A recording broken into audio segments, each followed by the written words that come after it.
So when I go to film festivals and we're showing our films that we've created, one of the biggest questions that I get asked almost at every single film festival is, how do you find your characters? And I almost kind of feel bad because my answer is pretty simple. It's honestly whatever interests me.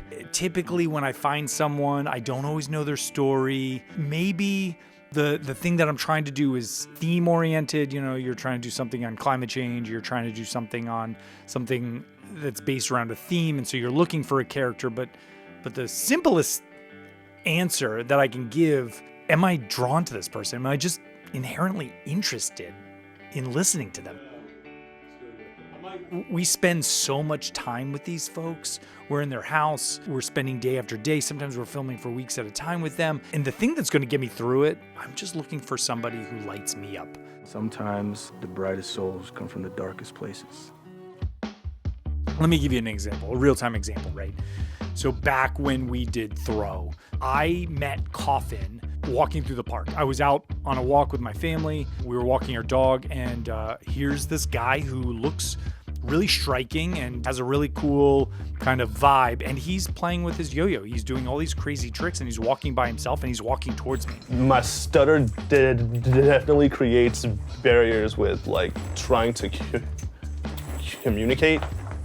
And I remember I stopped, introduced myself, just kind of asked him who he was, and I was like, man, you're really good at that. You should do it. And he's like, well, I'm professional. I do tournaments and I do all these things. I thought that was like crazy. At the time, I had never heard of yo-yoing as an event or as like a competitive event or people who did it or really anybody who was better than walking the dog, you know, or doing some basic tricks. So the fact that this guy's out there doing crazy stuff and he looked striking, looked awesome, I knew there was something there and I was interested and I was instantly hooked.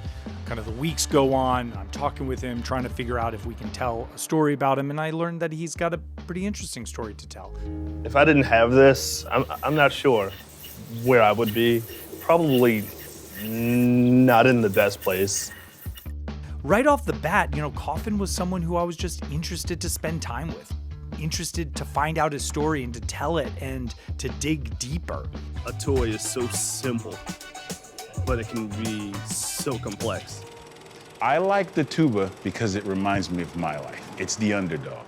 Another example is Richard Antoine White, right? When we did Raw Tuba. For that, we thought there was an interesting story over at the Baltimore School of the Arts. And we went over there honestly just trying to do research of like, is there something deeper here? And they told us about Richard, and we thought it was kind of interesting, and yeah, there might be something there. And then Darren and I got him on the phone and we talked for a little while and we realized like, oh my gosh, this guy has a really rich backstory. How are you doing? He's really interesting to talk to. He's very inspirational in his messaging, and we felt compelled to go deep and to tell his story. And in fact, that richness of his story just kept evolving. No, I've never performed with my brother before. We've never collaborated before, so you can understand my level of nervousness. What's up, Richard? You got your brother on the track? I'ma style out a little bit. I think y'all can hear me. I say all this because I think sometimes you might think there's a magic pin to be pulled or some sort of magic recipe that you're looking for to find a perfect character. And I just don't think that exists.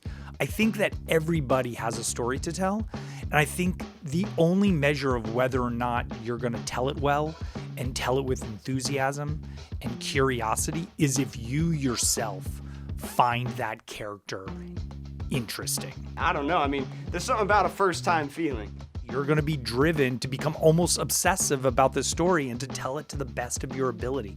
If you're not interested in them, if you find them boring or the topic boring, or you're just kind of there because other people have told you they're interesting or they check certain boxes that on paper should be a perfect story, well, I can tell you right now that is not going to come out well, and it's going to be boring because you're going to be bored. I'm so bored, I just sent a bunch of flowers to my neighbor Steve. Here's what I would recommend. It's real simple. Get out and talk to people.